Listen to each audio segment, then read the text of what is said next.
पतन है। यदि आप उसकी कीमत नहीं डालते तो आप गरीब हैं, आप निर्दयी हैं, भिखारी हैं, भिखमंगे हैं आप। यदि आपको इतना भी पता लग जाता है, ओह मेरे पास तो लाखों की पूंजी, करोड़ों की पूंजी, मैं ऐसे ही भटकता फिरा, इतना मात्र ज्ञान भी जो है वह आपको तत्काल प्रसन्नता से, हर्ष और उल्लास से उल्लासित कर देता है। इतना बोध हो गया कि मेरे पास इतनी बड़ी पूंजी है। और यदि आप उस पूंजी को बाजार में लेके चले जाते हैं, किसी जौहरी के पास जाते हैं, उसको अपना हीरा देते हैं, दीजिए महाराज इसके पैसे दीजिए, कितने, तो आप तत्काल लखपति करोड़पति हो जाते हैं। आपकी जन्म जन्मांतरों की दरिद्रता जो है वह मिट जाती है। ऐसा है राम नाम। जैसे ही राम नाम मिला, मेरी माता और सचिन, आप तो बहुत देर से राम नाम जप रहे हो। जिन्होंने कल दीक्षा ली है, परमेश्वर कृपा से उनके अंदर भी राम नाम चलना शुरू हो गया हुआ है। तो हमारे जीवन में क्या परिवर्तन आने चाहिए, किन चीजों की अपेक्षा है कि एक साधक को किस प्रकार का होना चाहिए, क्या हमारी परंपराएं हैं और किनका हमें अनुपालन करना चाहिए। कल आपने देखा कि हमारे नाम का एक भीम था, सरल हृदय था, दुष्कर्म करने, कुकर्म करने, न करने, सब कुछ छोड़ दिया। एक शपथ ले ली, आज के बाद मैं कुकर्म नहीं करूंगा, आज के बाद मैं दुष्कर्म नहीं करूंगा। क्यों? अब मेरे पास परमात्मा के नाम का बल है। पहले मैं अकेला था, इसलिए इन कुकर्मों के साथ मैं झूठ नहीं सकता था, लड़ नहीं सकता था। अब मेरे पास परमेश्वर की कृपा का बल है। अब मैं देखूंगा ये कुकर्म किस प्रकार से मेरे ऊपर हावी होते हैं। मैं इनकी अभिभूत नहीं होगा, मुझे इनसे बिल्कुल कोई डर नहीं है। मैं एक एक से डट के मुकाबला करूंगा। अब मैं अभिमान को, हिंसा को, परस्पर द्वेष द्वेष को भीतर अपने नहीं आने दूंगा। मैं चोरी नहीं करूंगा, मैं ये नहीं करूंगा, मैं वे नहीं करूंगा। ये सारे के सारे दृढ़ संकल्प उस घर डालने के लिए हैं और परमेश्वर उपस्थित हो गए हैं उनके सामने। लो बेटा, मैं आ गया तेरी सेवा में। सरल हृदय, पाप ना करने का दृढ़ निश्चय और नाम की उपासना, बस काम बन गया। तो साधक जन, जिन साधकों ने नाम का आश्रय लिया है, उनके जीवन में सबसे पहले एक बात आनी चाहिए कि वे अपने जीवन में अब परमेश्वर को प्रमुखता देते हैं।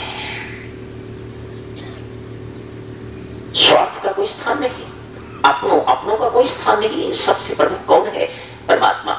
संसार को प्रमुख रखने वाला व्यक्ति हमेशा दुखी एवं अशांत रहेगा और परमात्मा को प्रमुख रखने वाला व्यक्ति बिल्कुल शांत रहेगा, निर्भय रहेगा, निशंक रहेगा, निसंशय रहेगा, बिल्कुल निर्भ्रांत रहेगा। उसका जीवन बहुत सुंदर चलेगा। आज मां यशोदा के घर एक उत्सव है। क्या हुआ है? बाल श्री कृष्ण ने पहली बार अपने आप करवट लिया है। इस खुशी में उत्सव मनाया जा रहा है। मां यशोदा जितने भी मित्र संबंधी इधर उधर के सबके सब गांव वालों को बुलाया है, आमंत्रित किया है। आओ, आज लल्ला का उत्सव है। उससे पहले जसुमती ने सोचा ये लल्ला जागता रहेगा तो खलल मचाएगा, मैं अतिथियों का आदर सत्कार नहीं कर सकूंगी। और आज भव्य उत्सव है, घर में कोई घर से भूखा नहीं जाएगा, खूब मजे से खाना होगा, इत्यादि खिलाऊंगी, अपने हाथों से पिलाऊंगी और प्रसन्न होंगी। पर लल्ला यदि जागता रहा तो इसने मुझे कुछ नहीं करने देना, इसलिए इसको सुला दिया जाए। माओ को ये युक्ति आती होगी, बच्चों को कैसे सुलाया जाता है। सुला दिया लल्ला को और सुला के पगोड़े में डाल के एक बैलगाड़ी खड़ी है, उसके ऊपर दूध, दही, मक्खन इत्यादि रखा हुआ है, उसके नीचे पगोड़े को रख दिया। लल्ला को कौन सुलाए? पर मां ने सुलाया है, सो गए, आंख बंद कर ली।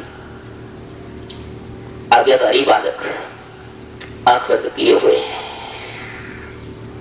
लोगों का आगमन शुरू हो गया है, लोग आने शुरू हो गए हैं। बधाइयां बधाइयां, जशु बधाइयां बधाइयां मिलनी शुरू हो गई हैं। खान पान शुरू हो गया है। भगवान श्री कृष्ण ने आंख खोल के ऐसे करके देखा, ओह मेरा उस समय मुझे ही माँ ने सुला दिया है, पर वो मुझे गाड़ी के नीचे रख दिया है। व्यवहार तो करो, सादिक चलो। व्यवहार तो जिंदगी पर छूटेगा नहीं। संसार में रहते हुए ये संसार के साथ जो हमारा व्यापार चलता है, जो आचरण चलता है, जो संसार के प्रति हमारा कर्म चलता है, उसी को व्यवहार कहा जाता है। ये व्यवहार तो जिंदगी भर छूट नहीं सकता, जो चलता ही रहेगा। आज आप लोगों के साथ है, पड़ोसी के साथ है, समाज के साथ है, देश के साथ है, ये तो व्यवहार चलता ही रहेगा। लेकिन व्यवहार करते हुए यदि परमेश्वर को आप कौन बना देते हो तो दुखी होगे। आज भगवान को ऐसा ही महसूस हो रहा है कि मां जशुमती ने मुझे व्यवहार में भुला दिया है, ये उसके लिए उचित नहीं है। नींद उड़ गई है, थोड़ा रोए हैं, लेकिन मां ने किसी बात की कोई परवाह नहीं करी। जैसे हम सब जब व्यवहार का समय आता है, जब हम संसार में होते हैं, तो उस वक्त परमात्मा की इतनी याद नहीं आती, भुलाए हुए होते हैं।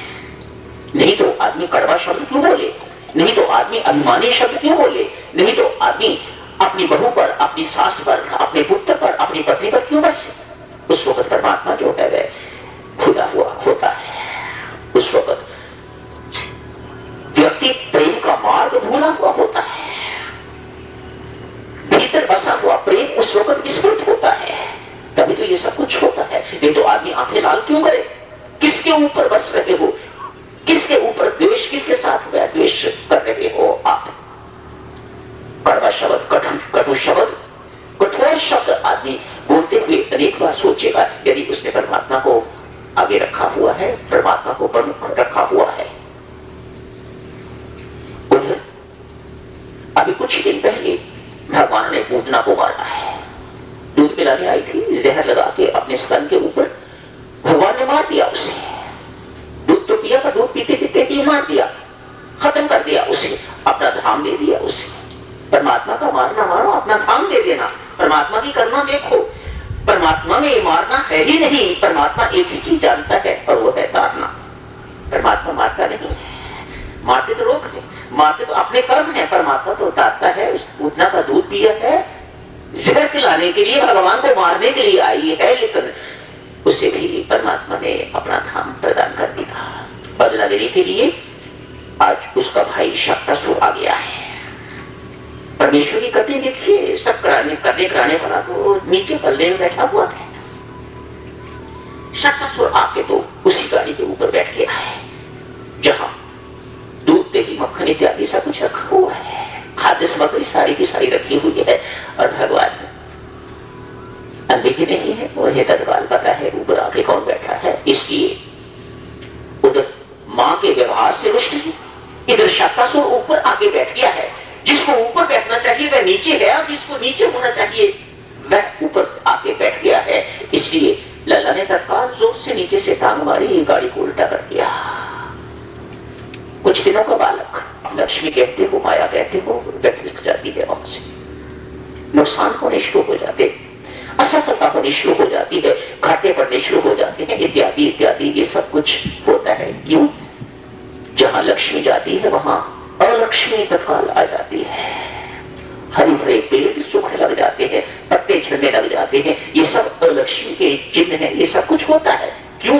घर में कला आ गई और उस कला के कारण लक्ष्मी वहां से निकल गई है, अलक्ष्मी का आगमन हो गया हुआ है, वे अपने चिन्ह प्रकट कर रही है। प्रथम लक्षण हमारे जीवन में आना चाहिए, नाम के उपासक के जीवन में परमेश्वर हमेशा प्रमुख रहे। ये नाम की आराधना जो आप करते हो, हर वक्त आपसे कहा जाता है कि राम राम राम राम राम राम जपते रहिएगा। चलते भी राम जपिए, आते भी राम जपिए, जाते भी राम जपिए, उठते भी राम जपिए, बैठते भी राम जपिए, खेलते कूदते भी राम जपिए, गिरते भी उठते सब वक्त राम राम जपिएगा। ये इसी का चिन्ह है कि आप अपने जीवन में परमात्मा को प्रमुखता दे रहे हैं। एक चिन्ह। छोटी छोटी बातें करते हैं भक्तजन, बड़ी बड़ी बातें मैं जानता नहीं, मैं कहां से करूंगा। आप मेरे से बहुत जानते हो, मैं तो बिल्कुल अनभिज्ञ हूं, नादान हूं, बिल्कुल अबोध हूं। न जाने परमेश्वर इस माध्यम से कैसे शब्द कृपा करके निकलवाता है।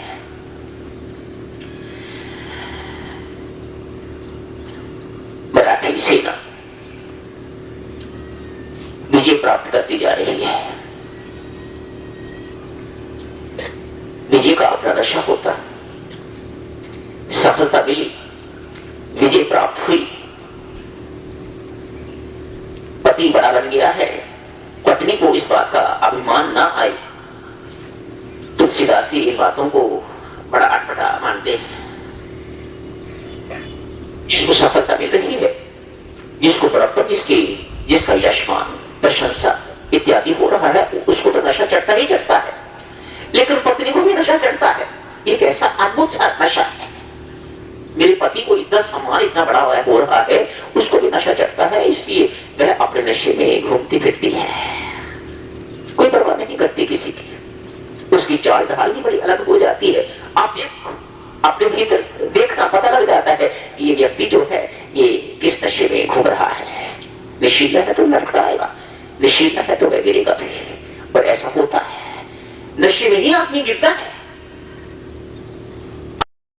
आपको नाली में गिरा हुआ दिखाई नहीं देता, वही मिलेगा जिसने नशा किया हुआ था, जिसके ऊपर नशा चढ़ा हुआ है।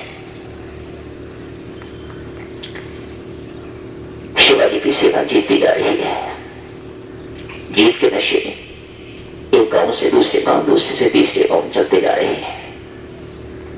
मैंने कहा ना, जीत का अपना नशा, जवानी का अपना नशा, शराब का अपना नशा, ये सब नशे हैं। मान का अपना नशा, धन का अपना नशा, सौंदर्य का अपना नशा, ये अनेक प्रकार के नशे हैं। परमेश्वरी इनसे बचाए और परमेश्वरी इन नशों को उतारता रहे तो ही ठीक है।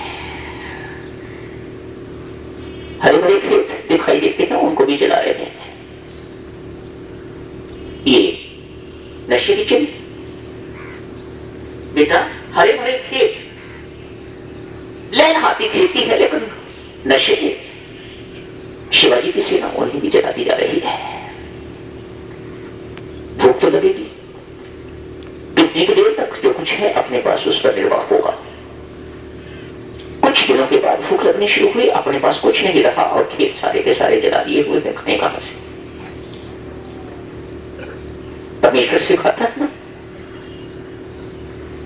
आज इतना भी बल नहीं है कि चलते चलते आगे चले जाए। भूखे प्यासे एक वृद्ध दिखाई दिए। क्या बात है?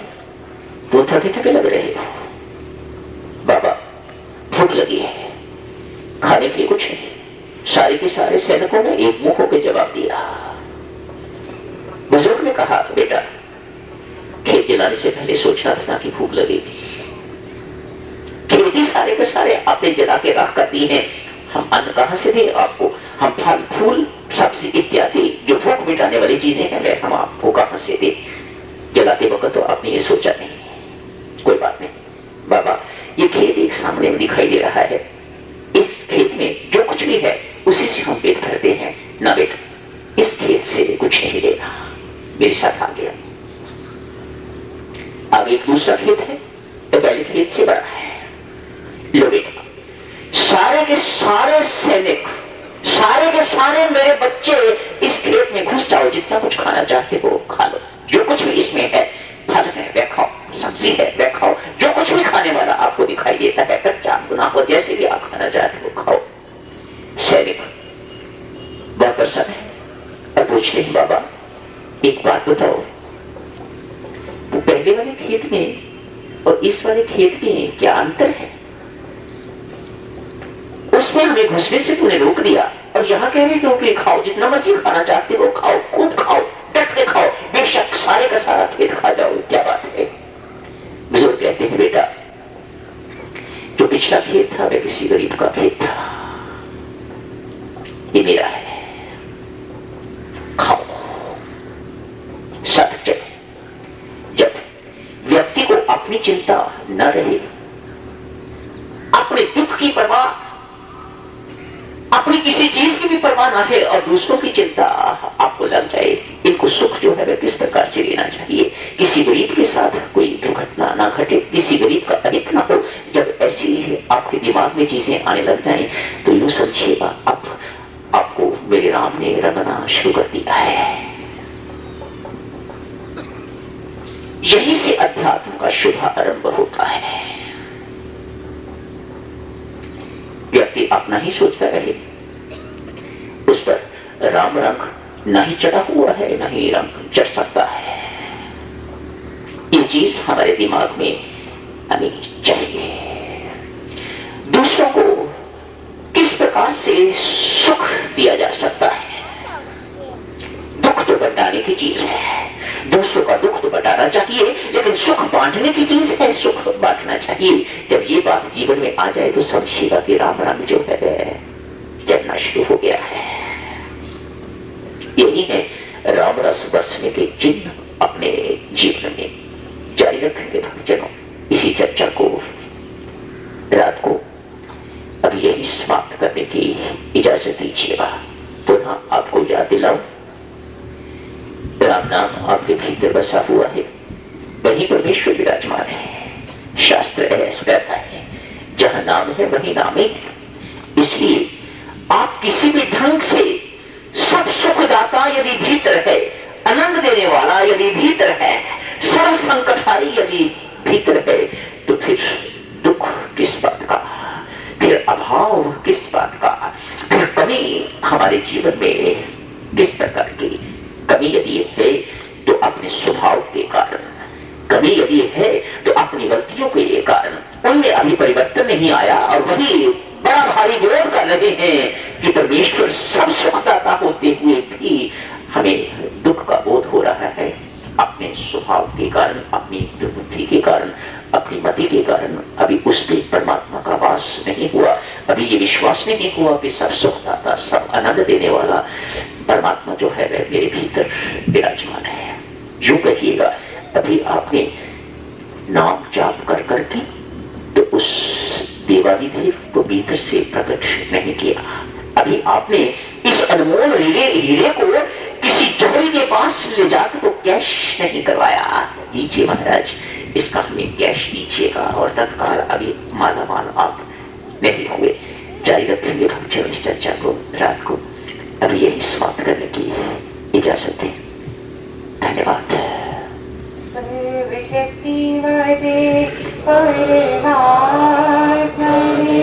श्री रामाय नमः।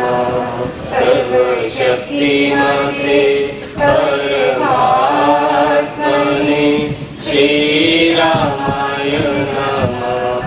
सर्वशक्तिमते परमात्मने श्री रामाय नमः। सर्वशक्तिमते परमात्मने श्री रामाय नमः। सर्वशक्तिमते परमात्मने श्री रामाय नमः। सर्वशक्तिमते परमात्मने श्री रामाय नमः।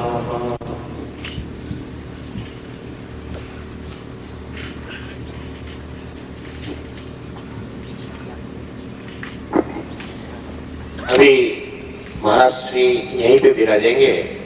जिन इच्छुक साधक जिन भाई बहनों को दीक्षा लेना है वो यहीं पांडाल में विराजे रहे। जिनकी दीक्षा हो चुकी है और या जो केवल प्रवचन सुनने के लिए यहाँ पधारे हैं वो कृपया पांडाल से बाहर पधारने की कृपा करें। केवल जिनको माला लेना है, गुरु बनाना है, दीक्षा लेना है, वे ही सज्जन यहाँ विराजे रहे। शेष लोग पधार सकते हैं।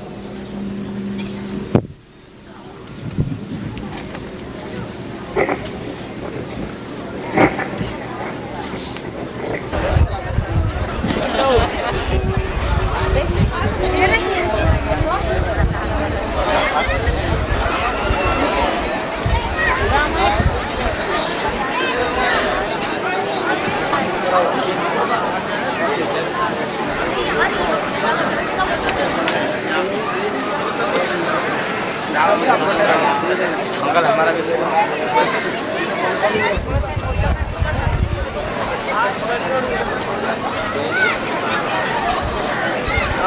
इधर ले लेना है। लगना चाहिए आए हुए अमृत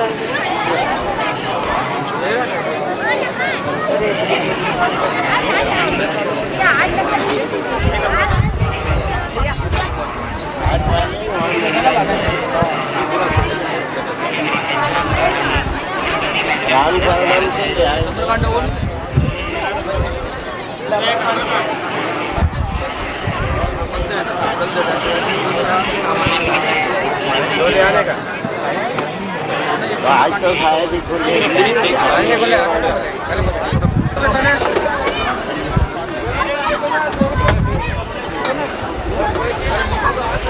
मार रहा है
पट्टी के दोनों ओर बैठे भाई बहनों से निवेदन है कि महाराज जी के चरणों को स्पर्श न करें।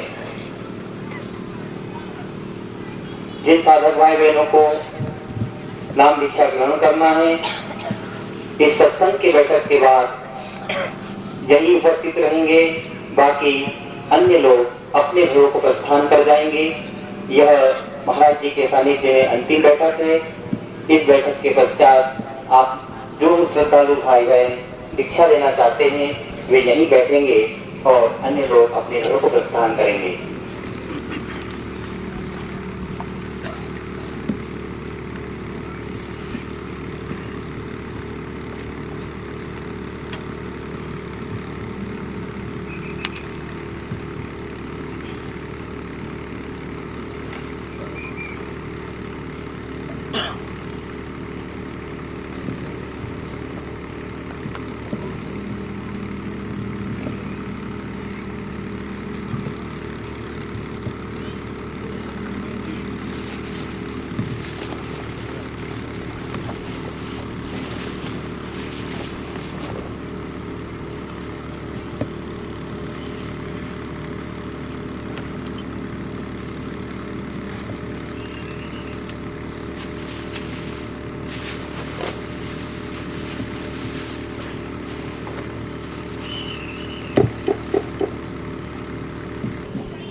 नमः।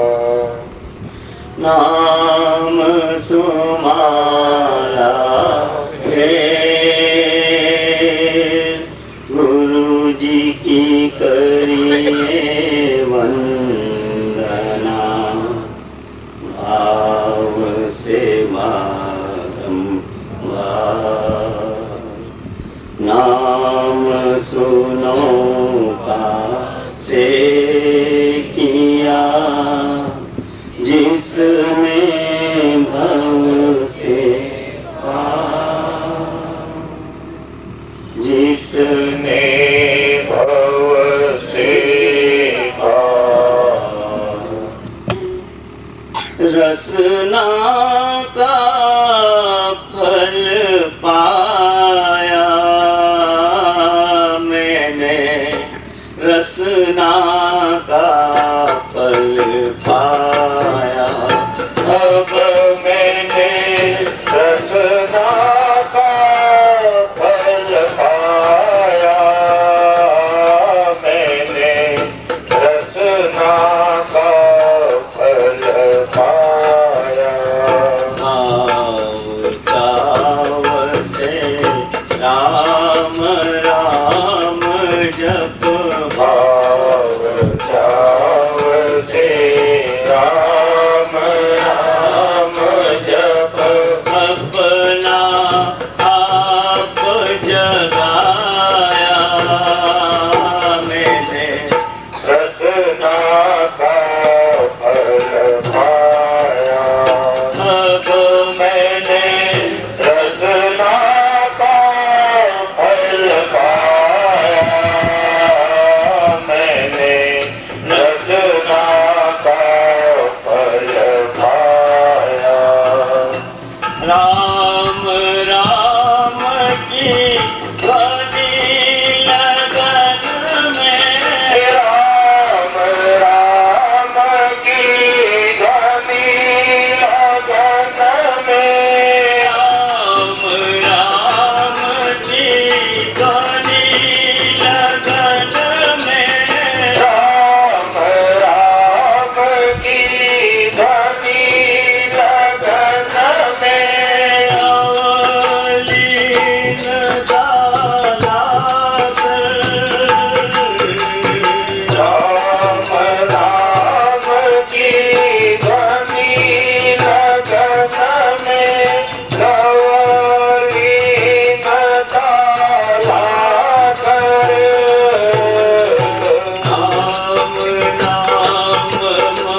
जैसे दिल्ली में, मनाली में, ग्वालियर में तथा एक दो अन्य स्थानों पर प्रार्थना कोष का आयोजन हुआ है। ठीक इसी प्रकार से झाबुआ में भी ऐसा हो गया है।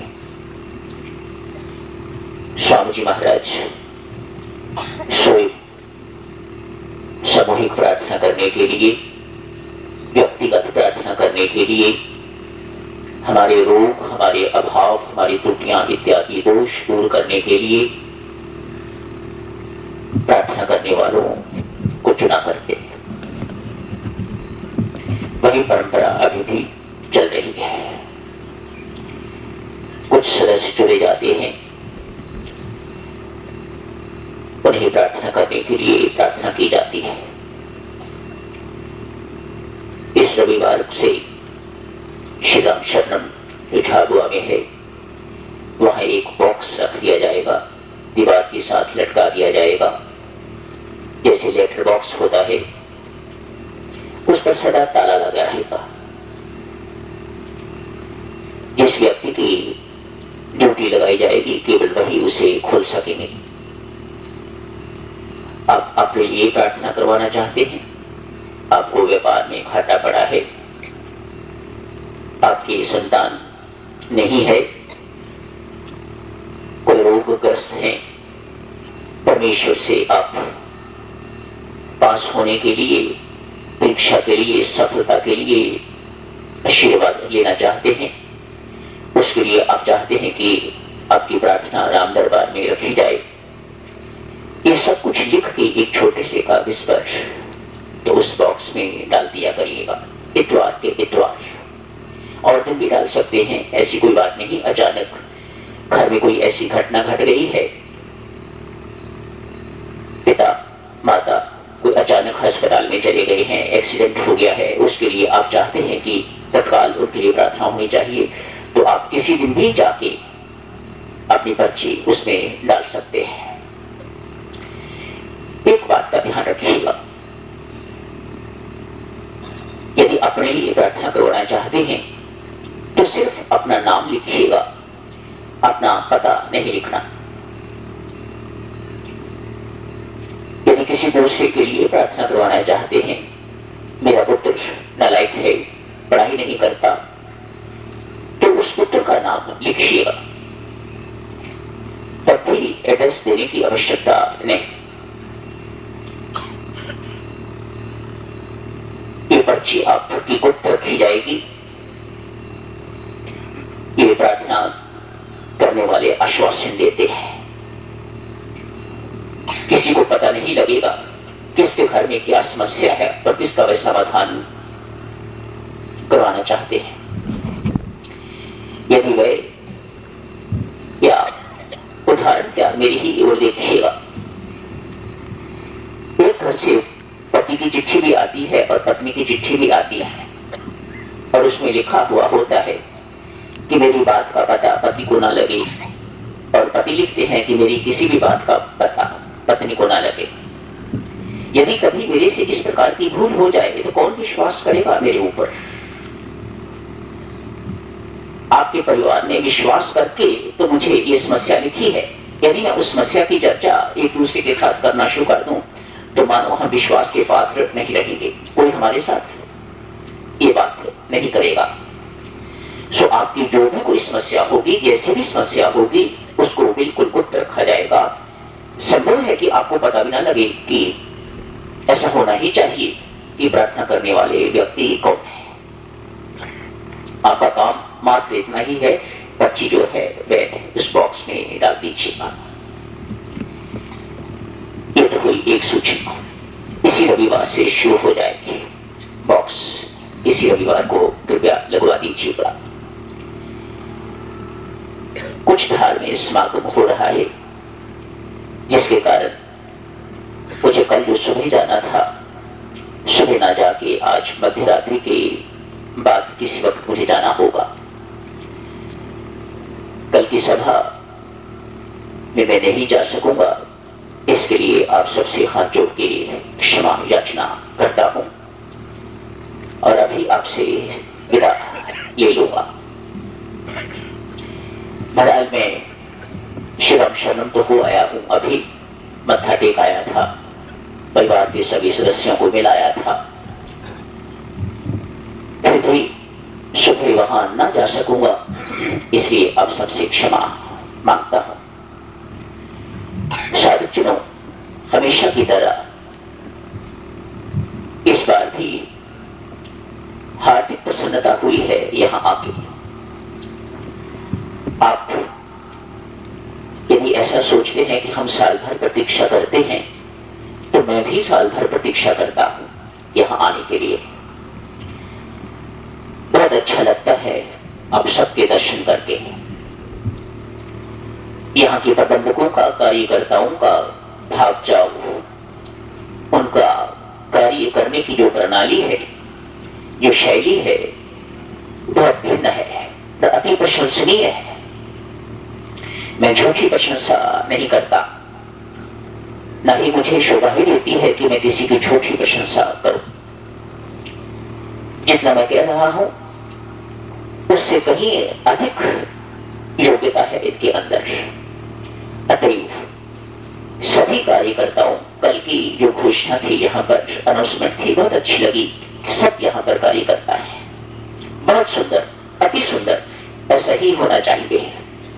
सो मैं आप सभी का धन्यवाद भी करता हूं और प्रशंसा भी करता हूं। सच मानिएगा, न धन्यवाद करने के लिए और न ही आपकी भूरी भूरी प्रशंसा करने के लिए मेरे पास उपयुक्त शब्द हैं। परमेश्वर करे इस अयोग को, इस असमर्थ को वे भी क्षमा करें और आप सब भी क्षमा करें। मैं यहाँ के कार्यकर्ताओं, प्रबंधकों, विशेष में किसी का नाम नहीं ले रहा, सबको शाबाशी भी देता हूं यदि वे इस योग्य मुझे समझे कि मैं शाबाशी दे सकता हूं उनको। भारी प्रशंसा उनकी करता हूं और बहुत बहुत धन्यवाद करता हूं। आप तो यहां बैठे हुए हो कार्यकर्ता लोग, मैं जहां भी होऊंगा परमेश्वर के दरबार में आप सबके लिए ये प्रार्थना करता रहूंगा, विशेषतः कार्यकर्ताओं के लिए। क्यों? उनको सबसे अधिक परमात्मा के दरबार में प्रार्थना की आवश्यकता है। जब आदमी थोड़ा सा आगे बढ़ता है, ऊपर चढ़ता है, तो सबसे पहले जैसे ही दो चार प्रशंसा के शब्द उसके कान में पड़ते हैं, तो उसके अंदर अभिमान का आ जाना बहुत स्वाभाविक हुआ करता है। कोई इससे बच नहीं सकता। परमात्मा आप सबको इस रोग से बचा के रखे। मैं वायदा करता हूं, जब तक जिंदा हूं आप सबके लिए निरंतर श्री राम दरबार में आपके लिए प्रार्थना करता रहूंगा कि परमेश्वर इन्हें इस रोग से बचा के रखना, ताकि आप अधिक से अधिक सेवा कर सको मेरे गुरुजनों की एवं मेरे गुरुजनों के परिवार के सदस्यों की। ये तो सूचना एवं प्रार्थनाएं थी। आइए चर्चा शुरू करते हैं जो चल रही है। आज सुबह ही बात हुई थी, गुरुजनों ने कृपा करके हमारे अंदर राम नाम स्थापित कर दिया है। और आप सब कहते हो, स्वामी जी महाराज ने फरमाया हुआ है, राम नाम में राम को सदा विराजित जान। इसका अर्थ ये हुआ, जहां नाम स्थापित हुआ है, जहां नाम विराजमान है, तो वहां परमात्मा जिसका ये नाम है वह भी विराजमान हो गया। तो जैसे ही नाम विराजमान हुआ, परमात्मा विराजमान हुआ, वह आपके सिंहासन, हृदय रूपी सिंहासन पर बैठ गया है, तो उसका राज्य होना चाहिए।